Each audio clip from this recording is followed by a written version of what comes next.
اللہ الرحمن الرحیم۔ اس وقت میں ہم لوگ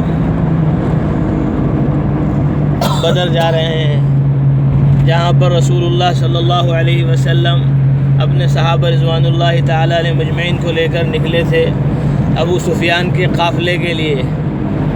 ابو سفیان کا قافلہ مکہ سے روانہ ہوا اور تجارت کر کے واپس لوٹ رہا تھا۔ مال ان کے پاس خوب تھا۔ آپ صلی اللہ علیہ وسلم نے ارشاد فرمایا کہ چلو، قافلے کے لیے مال ہے ان کے پاس۔ تو سارے صحابہ آپ کے ساتھ نکل گئے، جو جس حال میں تھا، نہ وہاں تلواریں لی، نہ وہاں پر سواریوں کا کوئی انتظام کیا، کیونکہ قافلے کے لیے جانا تھا، جنگ کے لیے کوئی جانا نہیں تھا۔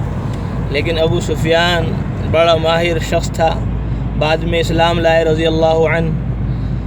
انہوں نے راستہ بدل دیا، اور راستہ بدلنے کے بعد مکہ المکرمہ پہنچ کر بتا دیا کہ محمد صلی اللہ علیہ وسلم اپنے ساتھیوں کے ساتھ تمہارے قافلے کی تلاش میں نکلے تھے۔ اس لیے وہ بڑے ناراض ہوئے اور بڑے غصے کے اندر، جوش کے اندر، ہزاروں کی تعداد میں رسول اللہ صلی اللہ علیہ وسلم کے مقابلے کے لیے نکل کھڑے ہوئے۔ رسول اللہ صلی اللہ علیہ وسلم جب پہنچے تو آپ کو معلوم ہو گیا کہ ابو سفیان نکل گیا اور ابو جہل لشکر لے کر آ گیا۔ تو رسول اللہ صلی اللہ علیہ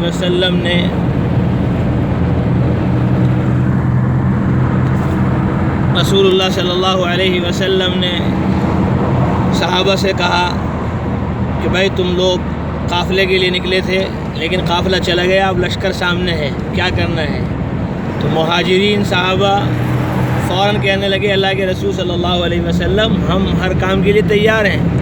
لیکن آپ صلی اللہ علیہ وسلم نے فرمایا